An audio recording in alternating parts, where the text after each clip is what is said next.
Bonsoir à tous et bienvenue dans votre journal francophone ReNews diffusé par Reopen Media. Je suis Hasmin Karakelian. Voici les titres de ce journal. Pression géopolitique et guerre psychologique au cœur de notre édition. Nous analyserons la manœuvre de Bakou autour du Nakhitchevan et nous décrypterons la vaste opération de désinformation qui a visé la France et l'Arménie. Nous reviendrons également sur les moments forts du 14 juillet à Paris et sur l'ouverture du festival Abricot d'Or ici à Yerevan. Le Premier ministre Nicole Pachinian était aujourd'hui à Bruxelles pour une rencontre au sommet qui a abouti à une forte déclaration de soutien de l'Union européenne. À l'issue de ces entretiens avec les présidents Antonio Costa et Ursula von der Leyen, l'Union européenne a réaffirmé dans une déclaration conjointe son soutien indéfectible à la souveraineté, à l'intégrité territoriale et au processus démocratique de l'Arménie. Bruxelles a également salué l'agenda de réforme ambitieux du pays et réitéré son appui à l'initiative arménienne du carrefour de la paix, visant à promouvoir la réconciliation régionale. Pour rappel, le Premier ministre arménien avait rencontré ces mêmes dirigeants il y a exactement 2 mois à Tirana, où il avait été question d'accélérer le processus de libéralisation des visas. Lorsque nous sommes rencontrés l'an dernier, j'ai dit que l'Europe était aux côtés de l'Arménie et c'est bien sûr le cas. Les relations entre l'Europe et l'Arménie sont plus étroites que jamais. Nous avons un agenda de partenariat très ambitieux. Nous avons le plan pour la résilience et la croissance qui fournit 270 millions d'euros à l'Arménie et cela témoigne de la profondeur de l'engagement de l'Europe. Le projet d'accord de paix avec l'Azerbaïdjan est un moment charnière. Il met fin à des décennies d'hostilité et j'espère que l'accord sera signé le plus tôt possible. Soyez assurés que l'Europe continuera de vous aider sur cette voie. Et je suis entièrement d'accord avec vous. Notre coopération et nos relations se développent de manière visible et rapide. C'est bien sûr un fait très réjouissant pour nous, car comme vous le savez, c'est notre stratégie. Et je tiens à remercier l'Union européenne pour son soutien à notre programme de réforme démocratique. Ce n'est pas nouveau, mais nous sentons que ce soutien devient de plus en plus efficace. La diplomatie turque s'active en coulisses. 3 jours à peine après la rencontre Pachinian-Aliyev, le président Erdogan a contacté par téléphone son homologue des Émirats arabes unis, Cheikh Mohammed Ben Zayed Al Nahyan. Ce dernier avait été l'artisan de la réunion de près de 5 heures entre les dirigeants arméniens et azerbaïdjanais. Au cours de leur entretien, Erdogan a transmis un double message. D'un côté, il a assuré qu'Ankara suivait de près le processus de paix et soutenait la stabilité dans le Caucase. De l'autre, il a insisté sur le désarmement des militants du Parti des travailleurs du Kurdistan, qu'il a qualifié d'étape cruciale pour éradiquer le terrorisme de la région. La mobilisation des Arméniens déplacés de force de l'Artsakh se poursuit. Après un premier rassemblement dimanche sur la place de la Liberté à Yerevan, ils se sont réunis aujourd'hui devant le siège du gouvernement à Yerevan.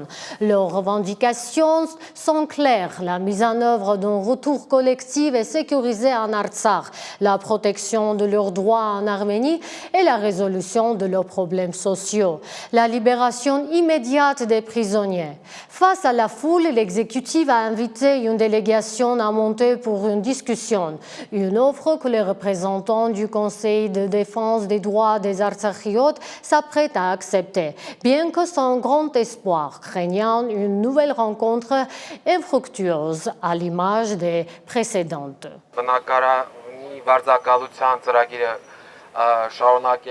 Nous ne sommes parvenus à aucun accord pour la poursuite du programme d'aide au logement. Au final, il s'est passé exactement ce que j'avais annoncé avant même d'entrer. Un nouvel axe énergétique se dessine au Moyen-Orient avec Bakou, Ankara et Damas comme pivot. L'Azerbaïdjan va fournir du gaz au nouveau régime syrien, un accord finalisé lors de la visite à Bakou d'Ahmed al-Shara, le chef de la transition syrienne. Pour le président Aliyev, c'est une grande opportunité, un partenariat stratégique surprenant quand on sait que son interlocuteur Ahmed al-Shara dirigeait jusqu'à récemment un groupe classé comme organisation terroriste par de nombreux pays. C'est un paradoxe qui en dit long sur la stratégie de Bakou, alors que l'Azerbaïdjan exige que l'Arménie modifie sa constitution. Il s'emploie en coulisses à changer celle du Nakhichevan. Une décision qui n'est même pas prise au Nakhichevan, mais directement au Parlement de Bakou. Un acte juridique en apparence, mais qui, selon les analystes, pourrait servir à préparer le terrain pour son projet phare, le corridor dit de Zangezur. Alors, que se cache-t-il derrière cette manœuvre? Comment une terre historiquement arménienne est-elle devenue l'enjeu central de cette bataille géopolitique? Le reportage de Simon Hovhannisyan. L'Azerbaïdjan, qui exige un changement de la constitution arménienne, modifie en ce moment même celle du Nakhichevan. La modification de la loi fondamentale de cette république autonome est débattue, non pas sur place, mais à Bakou, au Milli Mejlis. C'est comme si une modification constitutionnelle au Daghestan était décidée par la Douma d'État russe. Du point de vue du droit international, cela n'aura pas de conséquences majeures, explique la spécialiste Annie Simonian. Selon elle, l'Azerbaïdjan se crée avant tout une base politique. Sur le plan politique, lors des discussions, je pense que cela pourrait être utilisé pour justifier, de manière plus fondée ou plus convaincante pour la communauté internationale, la connexion de deux parties de ce qu'ils présentent comme une seule et même république, et non une région autonome. D'un point de vue purement juridique, je ne vois ici aucune différence majeure. L'Azerbaïdjan, à mon sens, tente de supprimer cette notion d'esclave, car il prévoit de concrétiser le projet du soi-disant corridor de Zangezur. Les événements actuels montrent qu'il y aura des développements sur ce sujet. Il tente d'uniformiser le Nakhichevan en faisant directement sa propriété, comme pour dire « si c'est mon territoire, de quelle autonomie ou de quelle constitution séparée peut-on bien parler ?» Nous espérons que ce sont des décisions qui relèvent exclusivement de la politique intérieure de l'Azerbaïdjan et qu'elles n'ont aucun lien avec les relations entre l'Arménie et l'Azerbaïdjan. Selon l'orientaliste Ruben Safrastien, deux options existent pour la route reliant le Nakhichevan à l'Azerbaïdjan. L'une est l'approche arméno-iranienne, qui veut que la route reste sous contrôle arménien. La Turquie et l'Azerbaïdjan ont une autre approche. Ils estiment et cherchent à ce que ce territoire soit retiré de la souveraineté de l'Arménie afin que l'Arménie n'ait aucun contrôle sur cette route. Selon Safrastien, la position de l'Arménie est claire pour le moment. Cette route doit rester sur notre territoire souverain. Mais comment en est-on arrivé là ? Comment le Nakhichevan, une terre historiquement arménienne, a-t-il été vidé de ses habitants et rattaché à l'Azerbaïdjan ? Carrefour des anciennes provinces arméniennes de Vaspurakan, Siounik et Aïrat, le Nakhichevan a vu ses habitants arméniens émigrer ou être déportés à différentes époques.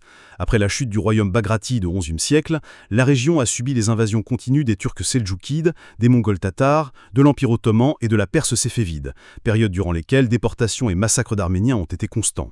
Au XVIIe siècle, suite à la déportation massive organisée par le Shah Abbas, des tribus musulmanes se sont installées dans cette région vidée de ses habitants. Se noyant dans les eaux de l'Arax, les Arméniens ont été déportés de force du Nakhichevan. Ils ne sont revenus qu'après les victoires de l'armée russe sur la Perse. Selon un recensement des années 1820, les Arméniens représentaient 41,2% de la population du Nakhichevan, le reste étant des musulmans de diverses nationalités.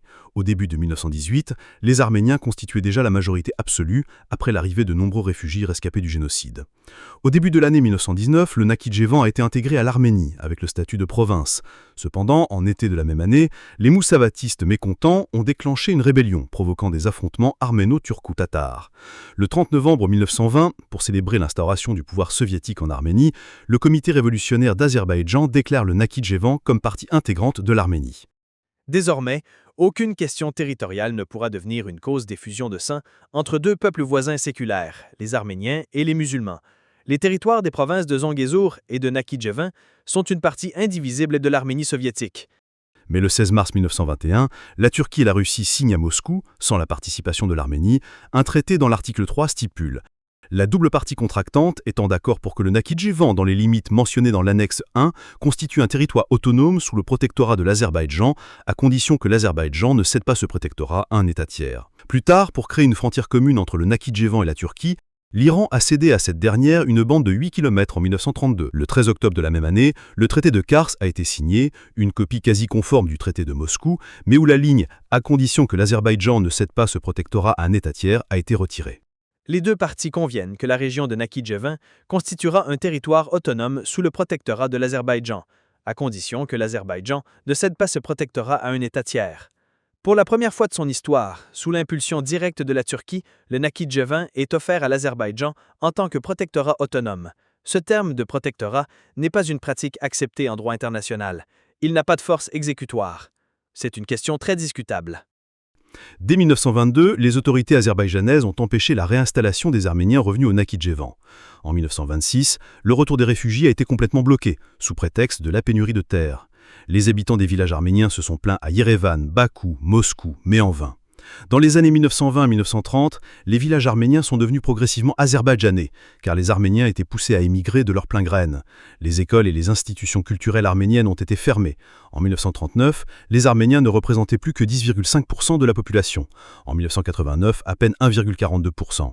En 1988, la dernière déportation de la population arménienne a eu lieu, et le patrimoine culturel arménien a été systématiquement détruit.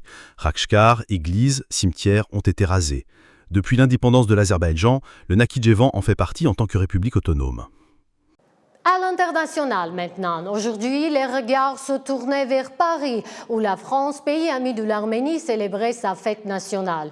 Une journée de célébration marquée par deux temps forts. D'abord, le défilé militaire sur les Champs-Élysées qui a mis cette année à l'honneur la mémoire et l'engagement avec plus de 7000 soldats, une centaine d'avions et 200 chevaux. À l'occasion de la fête nationale française, le Premier ministre arménien Nikol Pachinian a adressé un message de félicitations à Emmanuel Macron, rappelant que les liens historiques entre les deux pays, fondés sur les valeurs universelles de liberté, d'égalité et de fraternité, sont essentiels. Dans sa lettre, Nikol Pachinian a exprimé sa gratitude au président français. Je cite: je tiens à noter avec une gratitude particulière que grâce à votre engagement résolu, nos relations privilégiées ont aujourd'hui évolué vers un partenariat stratégique, a-t-il écrit, renouvelant son invitation à Emmanuel Macron pour une visite d'État en Arménie. Des messages similaires ont également été envoyés par le président de la République et les ministres des Affaires étrangères et de la Défense.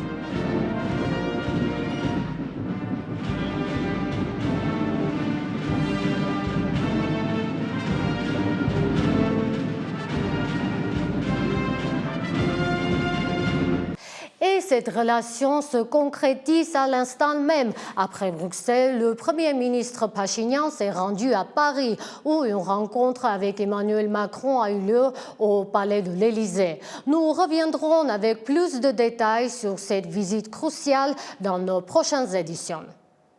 À l'occasion de la fête nationale française, la République a aussi honoré près de 600 personnalités dans sa nouvelle promotion de la Légion d'honneur. Le monde des arts et des lettres a été particulièrement mis à l'honneur avec la reconnaissance d'artistes comme les chanteurs Jean-Louis Aubert et Sylvie Vartan, l'artiste américain Pharrell Williams, l'écrivain Marc Levy ou encore l'académicien Andrei Makin, dont le roman L'ami arménienne a une résonance toute particulière ici en Arménie. Mais le symbole le plus fort de cette promotion est sans doute la distinction remise à Gisèle Pelicot, devenue une icône mondiale de la lutte contre les violences sexuelles. Sa nomination au grade de chevalier salue son courage exceptionnel. Elle avait en effet refusé que son procès se tienne à huis clos, choisissant de témoigner publiquement, à visage découvert, des viols qu'elle a subis pendant des années, droguée à son issue par son propre mari. Par cet acte, elle a brisé le silence et donné une voix à d'innombrables victimes. Retour sur les relations franco-arméniennes. En visite de travail en France, le président de l'Assemblée nationale arménienne, Alain Simonian, a rencontré le président du Sénat français, Gérard Larcher, et la présidente de l'Assemblée nationale, Yaël Braun-Pivet. Au cours de ces entretiens, il a attiré l'attention de ses homologues sur le sort des prisonniers arméniens et des personnes illégalement détenues en Azerbaïdjan, soulignant l'importance de la question des militaires portés disparus. Les relations Arménie-France et Arménie-Union européenne ont également été au cœur des discussions. À Paris, Simonian a aussi participé à la session plénière de la 50e session de l'Assemblée parlementaire de la francophonie. C'est une arme de désinformation massive conçue pour empoisonner l'opinion et saboter les relations entre la France et l'Arménie. Une rumeur toxique vue plus de 2 millions de fois sur les réseaux sociaux accuse la France d'exporter secrètement ses déchets radioactifs en Arménie avec la complicité présumée du Premier ministre en échange d'un pot de vin. Mais derrière cet intox se cache une opération d'une rare sophistication, un site web entièrement généré par l'intelligence artificielle, usurpant l'identité de France 24. Des noms de vrais journalistes volés et de fausses vidéos pour rendre le tout crédible. Une campagne si bien menée qu'elle a été reprise par de réseaux pro-russes azerbaïdjanais et a même trompé le très sérieux magazine Science et Vie. Alors qui se cache derrière cette attaque? Comment cette mécanique de déstabilisation a-t-elle été mise en place? Pour démonter les rouages de cette opération, nous retrouvons le journaliste Jules Boato de France 24.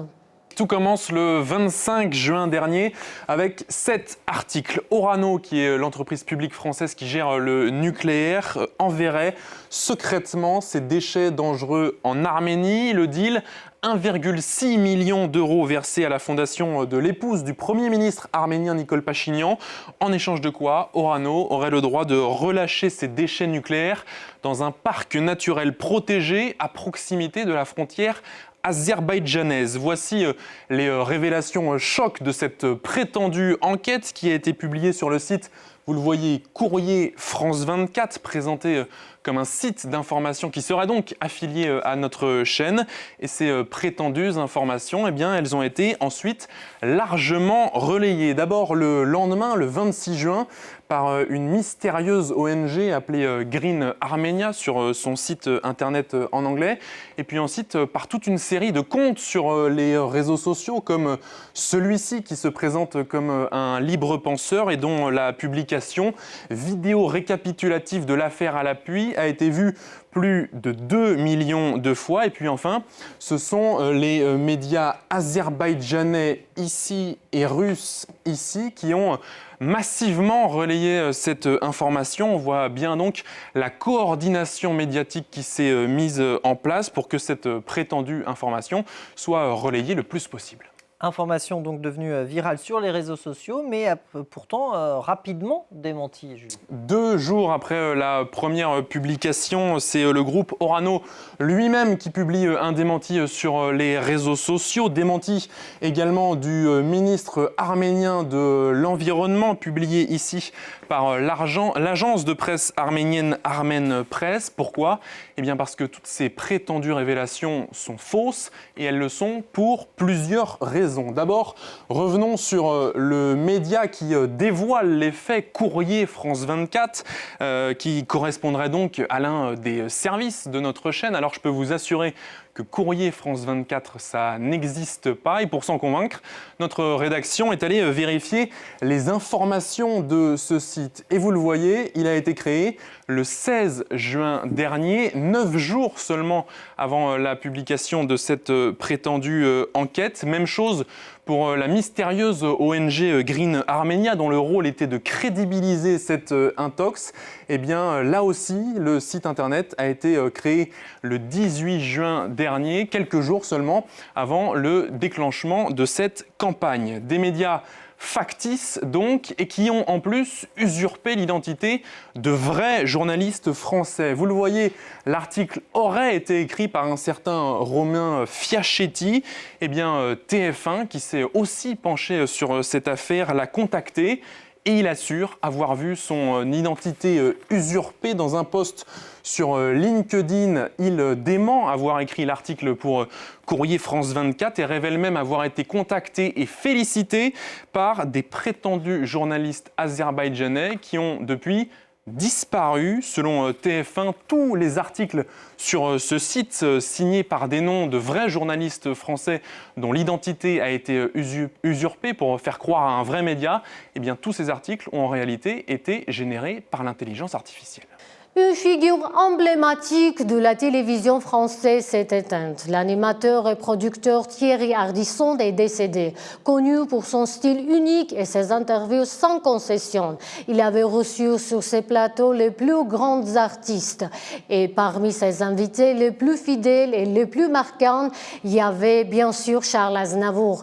On se souvient de leurs nombreux entretiens où le grand Charles se livrait comme nulle part ailleurs. C'est d'ailleurs face à Thierry Ardisson qu'il avait décrit avec une lucidité troublante comme il imaginait sa propre mort, soudainement sans longue maladie, comme un écho à sa chanson Emmenez-moi. Il voulait partir vite après une vie bien remplie et comme le destin l'a voulu, c'est presque exactement comme cela que les choses se sont passées. Aujourd'hui, l'intervieweur rejoint l'un de ses plus illustres invités dans la mémoire collective. Vous êtes mort, donc... Et le cinéma mondial a de nouveaux rendez-vous à Yerevan. Le coup d'envoi de la 22e édition du Festival international du film Abricot d'Or a été donné. Et pour cette édition, le festival frappe un très grand coup. Le film d'ouverture n'est autre que le grand vainqueur de la Palme d'Or au Festival de Cannes, en présence de son réalisateur Jafar Panahi. Une soirée d'ouverture marquée par un moment d'émotion intense, lorsque Panahi a rendu un hommage vibrant à son mentor, la légende du cinéma iranien Amir Naderi. Retour sur une cérémonie qui place pour une semaine Yerevan au centre du cinéma mondial. Reportage signé par Annie Hovhannissian. Pendant une semaine, Yerevan se transforme en capitale du cinéma. L'Abricot d'Or, c'est bien plus qu'un festival de films. C'est un festival de rencontres et d'émotions. Sur le tapis rouge de la Maison du Cinéma, on retrouve Karen Karagulian et Vatché Tovmassian qui ont eux-mêmes foulé les tapis rouges de Cannes et des Oscars. Le film Anora, dans lequel ils jouent, a remporté la Palme d'Or à Cannes l'an dernier. On en parle depuis 12 ou 3 ans pendant le tournage. On se disait, le jour viendra où on ira à l'Abricot d'Or avec Anora. Alors on est vraiment ravis d'être là. Pour répondre à cet immense engouement autour du film Anora, nous avons décidé d'inviter Karen Karagulian et Vatché Tovmassian, et Sean Baker nous rejoindra par visioconférence.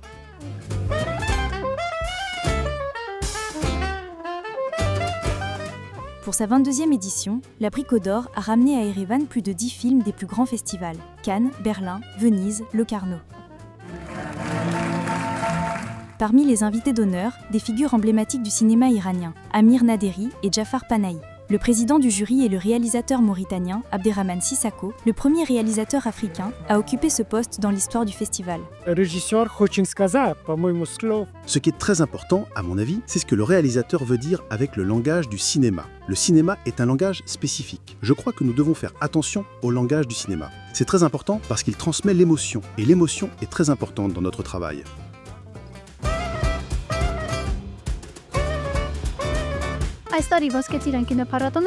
Cette année, le festival s'ouvre avec le film d'une autre figure emblématique du cinéma iranien, Jafar Panahi, un récit simple, un film souvent comparé aux œuvres de Samuel Beckett pour son humour surréaliste et sa profondeur dramatique.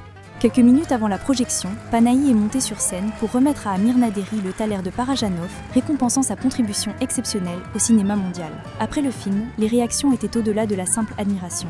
On peut comparer son réalisme à celui d'Anora. J'ai beaucoup aimé, c'est un film très simple, sobre et puissant. Après à peine 10 ou 15 minutes, pendant les 20 dernières minutes, mon cœur s'est mis à battre très fort. J'ai vu beaucoup de films sur la vengeance, sur ce sentiment indéfinissable qui vous ronge de l'intérieur, mais je n'ai jamais vu un film aussi subtil et sensible.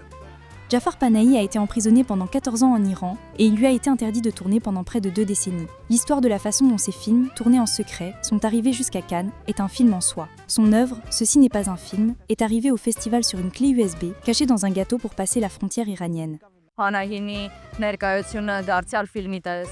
La présence de Panahi, même à travers son film, est une confirmation du très haut niveau d'exigence du festival. L'Abricot d'Or est devenu un événement incontournable de la saison des festivals. Cette année, nous avons de nombreux films, dont 12 avec une participation française, souvent en coproduction avec l'Arménie. J'attends avec impatience de découvrir toutes ces œuvres. Dès aujourd'hui, les grands écrans d'Yerevan diffuseront des premières issues des festivals les plus prestigieux du monde. Des masterclass et des rencontres avec les réalisateurs sont organisées pour les professionnels. La fête du cinéma va durer une semaine. Annie Ovanician, David Yeghi-Azarian, Reopen Media. C'était l'essentiel de l'actualité en ce 14 juillet. Merci d'avoir suivi ReNews, l'édition francophone de Reopen Media. Je suis Hasbi Karakelian, prenez soin de vous, à très vite.